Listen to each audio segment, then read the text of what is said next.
यानी वो हो गया है जिसका हमने सोचा भी नहीं था। अफगानिस्तान के शहरियों ने अफगानिस्तान में 5 चाइनीज नेशनल्स जो हैं उन्हें मार दिया है, कत्ल कर दिया है। अब मुझे लगता है कि इस प्लान के अंदर अब चीन फंसने वाला है। अब हमारे दुश्मन जो है वो क्या सोचते हैं, वो कहते हैं इनको अलग करो, एक एक से अलग करो, पैसे दो, डिवाइड करो, और वो कर रहे। और बाकी सेवरल वर्कर्स जो कि चाइनीज शहरी हैं उन्हें अबडक्ट कर लिया गया है, उन्हें अगवा कर लिया गया। गोरों से इस दिन के लिए आजादी ली थी, ठीक है, इतने आपस में ही लड़े, गोरे चले गए, उसके बाद हमें लगा आजाद हो गया तो हम तरक्की करेंगे, अपनी मर्जी की पॉलिसी लगाएंगे। तो ये कायर पाकिस्तान है जो बार बार नापाक हरकत कर रहा है। लेकिन अब सूरत हाल तालिबानी रिजीम के लिए इंतहाई पेचीदा हो चुकी है, क्योंकि अफगानिस्तान की तालिबानी रिजीम ने डायरेक्टली चाइना से पंगा ले लिया है। लेकिन पाकिस्तान के वजीर आजम के साथ साथ अब पाकिस्तान के सियासतदान भी ये कह रहे हैं कि मोदी पीछे हटने वाले नहीं हैं और अगर जंग हुई तो पाकिस्तान छोड़कर भाग जाएंगे। साथियों, पाकिस्तानी मीडिया में इस समय काफी ज्यादा चर्चा हो रही है कि अफगानिस्तान के अंदर ही अफगानों ने 5 चाइनीज वर्करों को उड़ा डाला है। अब ये खबरें जो है काफी ज्यादा वायरल हो रही हैं पाकिस्तानी चैनल्स के अंदर, पाकिस्तानी मीडियाज के अंदर। ये बेसिकली प्रोपोगेंडा बना रहे हैं कि अब अफगानों ने चाइनीज को भी टारगेट बनाना शुरू कर दिया है, सिर्फ इन पाकिस्तानियों को नहीं। ये प्रोपोगेंडा चला रहे हैं ताकि चाइना जो है इनके साथ हो जाए, यानी कि चीन इनके साथ हो जाए और चीन मिलकर के इन अफगानों का कुछ तो बड़ा कर सकता है, क्योंकि इनके अकेले बस की तो बात है नहीं कि हम अफगानिस्तान को ये लोग लड़ाई कर सके उनके साथ, क्योंकि अभी तक ये जंग हारते आए हैं। तो अब आगे भी ये जानते हैं कि अकेले तो हमारे बस की रही नहीं, तो हमको किसी के साथ जो है पार्टनरशिप करनी पड़ेगी। तो बेसिकली ये इसी वजह से जो है प्रोपोगेंडा चला रहे हैं। अब मुझे लगता है कि इस प्लान के अंदर अब चीन फंसने वाला है। अब हम चाहते हैं कि इकट्ठे हो, हम मुसलमान इकट्ठे हो के। तो अब बात असल ये है कि अफगानिस्तान के शहरियों ने अफगानिस्तान में 5 चाइनीज नेशनल्स जो हैं उन्हें मार दिया है, कत्ल कर दिया है। और बाकी सेवरल वर्कर्स जो कि चाइनीज शहरी हैं उन्हें अबडक्ट कर लिया गया है, उन्हें अगवा कर लिया गया। अमेरिका ने सबसे पहले ट्रंप ने आते हुए इसके इर्द गिर्द जाल बुनना शुरू किया। ट्रंप ने चाइना को एक, जैसे कहते हैं, खब्बी दिखा के सज्जी में, लेकिन ये पाकिस्तान को भी खब्बी दिखाई गई। हम चाहते हैं कि इकट्ठे हो, हम मुसलमान इकट्ठे हो के। तो अब बात असल ये है कि हमारे दुश्मन जो है वो क्या सोचते हैं, वो कहते हैं इनको अलग करो, एक एक से अलग करो, पैसे दो, डिवाइड करो, और वो कर। पाक अफगान जंग बीजिंग तक जा पहुंची है और इस आग की लपेट में चीन बराह रास्त आ चुका है। लेकिन अब सूरत हाल तालिबानी रिजीम के लिए इंतहाई पेचीदा हो चुकी है, क्योंकि अफगानिस्तान की तालिबानी रिजीम ने डायरेक्टली चाइना से पंगा ले लिया है। इससे पहले तो ताजिकिस्तान की सरहद पर चीन की एक कंपनी के ऊपर अफगानिस्तान की सरजमीन से हमला हुआ और चीन के जो शहरी हैं, चीन के जो वर्कर्स हैं, वो उस हमले के अंदर मारे गए। अब वो हमला भी डायरेक्टली तो चाइना के ऊपर ही था और चीन क्या मिलकर अब तक का सबसे बड़ा ऑपरेशन करने जा रहे हैं। और क्या तालिबानी रिजीम, जो कि इस वक्त अफगानिस्तान के अंदर वैसे भी कमजोर हो रही है और 3 जगहों से तालिबानी रिजीम को घेरा गया था, अब चौथी साइड जो है उधर से भी घेरा जाएगा। इस हवाले से भी डिटेल्स है। अब जो डेवलपमेंट सामने आई है वो चाइनीज जो वर्कर्स हैं, जो कि चाइनीज कंपनीज में काम कर रहे हैं, उन पर हमला हुआ है। और अफगानिस्तान के शहरियों ने अफगानिस्तान में 5 चाइनीज नेशनल्स जो हैं उन्हें मार दिया है, कत्ल कर दिया है। और इनका ताल्लुक जो है, नाज़रीन इकराम, एक बहु को इस्तेमाल करता रहा कि भाई ईरान के लिए हमने ये ग्रुप तैयार किया हुआ है, ताजिकिस्तान के लिए ये, उज्बेकिस्तान के लिए ये, चाइना के लिए ये, पाकिस्तान के लिए टीटीपी, आईएसकेपी और आईएमपी और इस तरह के ग्रुप्स। और लगता है किस तरह बड़ी लेवरेज हासिल करेंगे, लेकिन अब तमाम तर मुल्क इनसे तंग आ चुके हैं।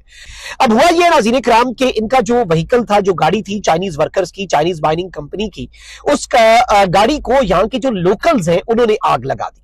और लोकल्स ने जब आग लगाई तो तालिबानी रिजीम जो है वो इस पर खामोश तमाशाई बनी रही।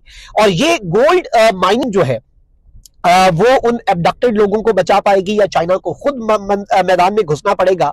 और यहां पर इस वक्त चाइनीज जो कंपनीज हैं उनके ऊपर अटैक्स बहुत ज्यादा बढ़ गए हैं अफगानिस्तान के अंदर।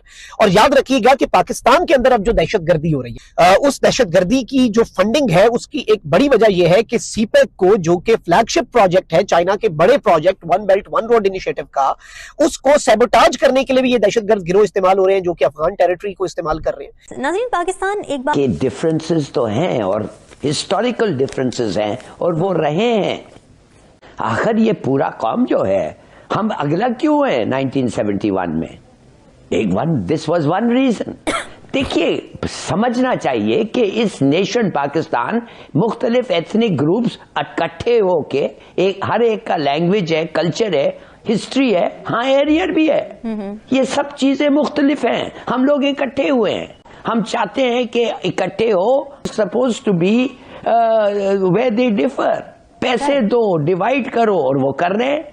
और ये हमारा प्राइम मिनिस्टर सही कह रहा है कि इकट्ठे हो, खुदा के लिए, get the provinces and the centre together. गोरों से इस दिन के लिए आजादी ली थी, ठीक है, इतने आपस में ही लड़े, गोरे चले गए, उसके बाद हमें लगा कि मुल्क जो है ना, देश आज़ाद हो गया तो हम तरक्की करेंगे, अपनी मर्जी की पॉलिसी लगाएंगे। पाकिस्तानी अगर जंग बढ़ जाती है तो बंदूक लेकर बॉर्डर पर जाएंगे? नहीं, अगर जंग बढ़ जाती है तो मैं इंग्लैंड चला जाऊंगा। सर, इन हालात में आप नहीं समझते कि मोदी को थोड़ा सा पीछे जाना चाहिए ताकि हालात नॉर्मल हों? मोदी मेरे खाला का बेटा है जो मेरे कहने से पीछे जाएगा। फिर क्या हुआ कि जी ये बंटवारा शुरू हो गया। बंटवारे में पता नहीं कितने 10 मिलियन लोग मारे गए, 1 मिलियन मारे गए, 10 मिलियन डिस्प्लेस हुए। वो हमने सह लिया जी, एक ही बार बंटवारा है, उसके बाद दो कौमी नजरिया है, मुसलमान उधर रहेंगे और हिंदू इधर रहेंगे। ने पाकिस्तानी फ्लैग कैरियर्स को अपने पोर्ट्स पर आने की इजाजत नहीं दी, उन्होंने बैन कर दिया ये मामला। हमने उनके बाद क्यों ये काम किया? हालांकि हमारी ट्रेड तो उनके साथ पहले से ही सस्पेंडेड थी, हमने तो कहा था कि थर्ड कंट्री से हमारी ट्रेड उनके साथ नहीं होगी। उन्होंने पाकिस्तान के इंपोर्ट्स पे भी बैन लगाया वाया थर्ड कंट्री, और साथ ही साथ उन्होंने एक अगला मेजर लिया जो कि मेरा ख्याल है हमने उनके बाद लेकर, इस पे हमें सोचना चाहिए गवर्नमेंट। बात बताइए ना, अगर ये यूथ पूरे के पूरे मुस्लिम यूथ की आप बात कर रहे हैं, मैं इसलिए पकड़ रहा हूं बात को, कि अगर मुस्लिम यूथ पूरा का पूरा ऐसा फील कर रहा है तो जनाब यहाँ तो सड़कों पर जगह ही नहीं मिलेगी। लाखों नहीं करोड़ों लोग हैं हमारे पास तो मुस्लिम जो है, आप जो बात कर रहे हैं। और आई बात, मैं आपको बड़ा लाइव एग्जांपल देता हूं कि अगर कश्मीर की ही बात कर रहे हैं, कोई एक शिकारा वाला जो डल लेक में चलता है, कोई एक भी उसमें से हिंदू नहीं है, वो सारे मुसलमान। अपना भारत माँ है, भारत माँ इंडिया, जय इंडिया, जय इंडिया, जय अफगानिस्तान। इंशाल्लाह पाकिस्तान को टुकड़ा टुकड़ा करेगा करके किए जा रहे हैं। Modi's India is a negative force. इस वक्त वहाँ पॉलिसियाँ चल रही हैं आरएसएस की, नो डेमोक्रेसी नो नथिंग। तो इसलिए उनसे ये तवक्को रखना कि वो हमारे लिए कोई खैर का कलमा कहेंगे या कोई अमन यहाँ होने देंगे, उनके बस में हो तो नहीं होने देंगे। आप आज देखेंगे इंडिया के एक चैनल पे ना, वो न्यूज पे आया हुआ था, उन्होंने अलल ऐलान कहा है, क्या कहते हैं कि जी इसराइल ने अपना 7 अक्टूबर का बदला ले लिया, ठीक है, अब पाकिस्तान से बदला भी लेना चाहिए 26/11 का, जो उन्होंने कहा 26/11 बम्बई अटैक का, और भी वो कहते हैं वो पुलवामा जैसे केसों का, हर चीज कि हम इनके साथ मिलकर पाकिस्तान की रियासत पर हमले कर रहे हैं। खवारिज के सारे कॉन्टैक्ट, सारे ताल्लुकात इनके भारतीय रियासत के साथ, डोवल के साथ, मोदी के साथ, हिंदुत्व के साथ साबित हो चुके हैं। भारत की जंगी तैयारियां इस वक्त जुनून की हद पर पहुंची हुई हैं। भारत ने जल्द या बदेर पाकिस्तान पर, जैसा कि आपने देखा साथियों कि किस तरह से खबरें आ रही हैं, पाकिस्तानी मीडिया में काफी ज्यादा चर्चाएं चल रही है, हर एक चैनल पे ब्रेकिंग न्यूज हेडलाइन बनके आ रही है कि कैसे अफगानिस्तान के लोगों ने, अफगानिस्तान ने यानी कि अफगानों ने 5 चाइनीज वर्करों को मार दिया, और इतना ही नहीं, कुछ जो थे उनको गिरफ्तार करके अपने कैद में रखा हुआ है। तो क्या ये खबर कितनी सच है कितनी झूठ है, ये तो अभी तक क्लियर नहीं हो पाया, लेकिन ये मैं आपको दावे के साथ कह सकती हूँ, ये पाकिस्तानियों की चाल है। ये पाकिस्तानी जो है ये प्रोपेगेंडा चला रहे हैं कि जैसे तैसे करके भी हम अफगानिस्तान को बदनाम कर दें, और पाकिस्तान जो है, पाकिस्तान पे आए दिन हमले कर रहे हैं, क्योंकि टीटीपी वाले अफगानी, अब इनसे पाकिस्तानियों का काफी ज्यादा नुकसान होता चला जा रहा है। काफी फौजी मारे जो जा चुके हैं, पूरा मुल्क तबाह तहस नहस हो गया, धमाकों की वजह से गोलीबारी, ये सब खून खराबा काफी ज्यादा बढ़ चुका है पाकिस्तान में।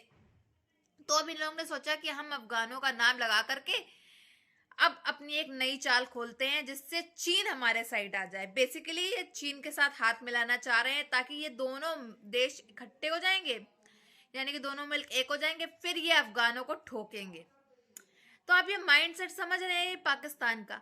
अगर यही माइंडसेट अगर ये थोड़ा सा भी अपने मुल्क को डेवलप करने में लगा ले, तो इसका मुल्क जो है वो थोड़ा बहुत सुधर भी जाए, क्योंकि हालत तो काफी खराब है मुल्क की एकदम। आप ये कह लें कि एक वक्त की रोटी खाने का तक इनके पास पैसे रहते नहीं है, और ये सब चीजों में ये लोग इतना दिमाग लगाते रहते हैं। अगर यही दिमाग अपने मुल्क को डेवलप करने में कर लें, तो आज ये जंग जो है अफगानिस्तान के साथ जीत भी सकते हैं।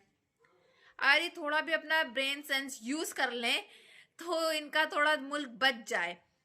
जो सिक्योरिटी फोर्सेस जो हैं उनको हाई अलर्ट पे कर दे, उनसे कहें कि जांच पड़ताल देखते रहें कि क्या ड्रोन आ रहे, क्या अटैक होने वाला है, क्या हो जाए, पहले से अलर्ट कर दे तो शायद इनके मुल्क की बर्बादी होने से, और जो बर्बाद होता जा रहा है वो होने से बच जाए। बट क्या ही कहा जाए इस पाकिस्तान का। आपकी क्या राय है कमेंट बॉक्स में जरूर बताइएगा। अगर वीडियो अच्छी लगी हो तो like share and comment and subscribe please.